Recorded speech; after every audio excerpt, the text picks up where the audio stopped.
Feeding the multitude is a term used to refer to two separate miracles of Jesus reported in the Gospels. The first miracle, the feeding of the 5,000, is the only miracle which is recorded in all four canonical Gospels: Matthew chapter 14 verses 13 to 21, Mark chapter 6 verses 31 to 44, Luke chapter 9 verses 10 to 17, and John chapter 6 verses 5 to 15. The second miracle, the feeding of the 4,000 with 7 loaves of bread and fish, is reported by Matthew 15:32 to 16:10 and Mark chapter 8 verses 1 to 9, but not by Luke or John.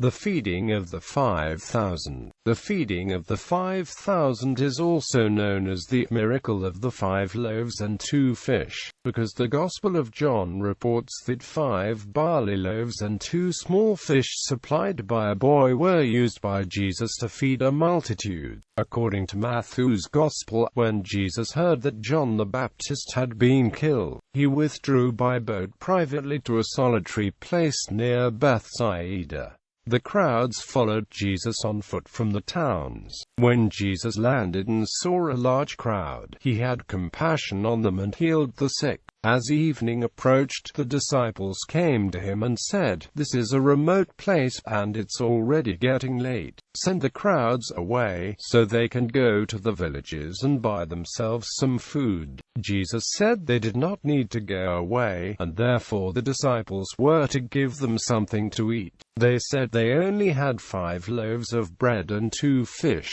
which Jesus asked be brought to him. Jesus directed the people to sit down in groups on the grass. In Mark's Gospel, the crowd sat in groups of 50 and 100, and in Luke's Gospel, Jesus' instructions were to seat the crowd in groups of 50, implying that there were 100 such groups.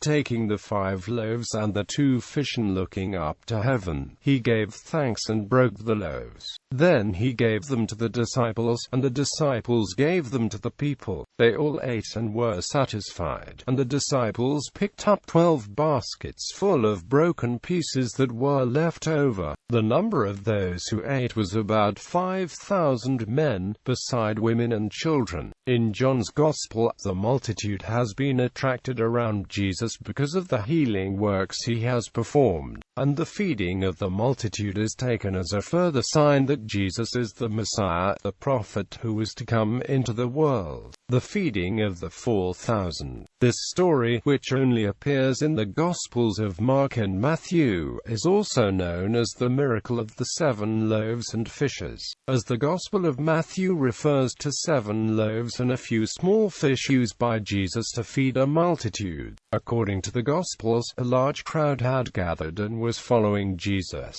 Jesus called his disciples to him and said, "I have compassion for these people. They have already been with me 3 days and have nothing to eat. I do not want to send them away hungry, or they may collapse on the way." His disciples answered, "Where could we get enough bread in this remote place to feed such a crowd?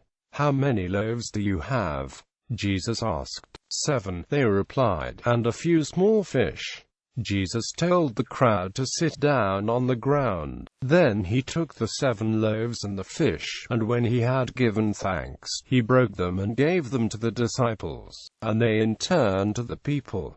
They all ate and were satisfied. Afterward the disciples picked up 7 basketfuls of broken pieces that were left over. The number of those who ate was 4,000 men, besides women and children. After Jesus had sent the crowd away, he got into the boat and went to the vicinity of Magadan. Some commentators note the differences between some of the details of the accounts as a means of emphasizing that there were 2 distinct miracles.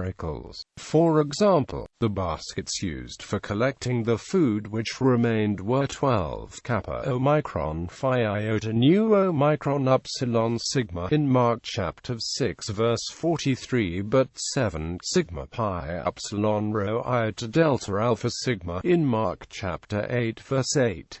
Cornelius a Lapid, stated that tet sigma pi upsilon rho iota sigma, or large basket, was double the size of a kappa omicron phi iota nu omicron sigma, an indication of the size of a sigma pi upsilon rho iota sigma is that St. Paul was led out of a building through a gap in the Damascus city wall inside one, in order to avert a plot to kill him.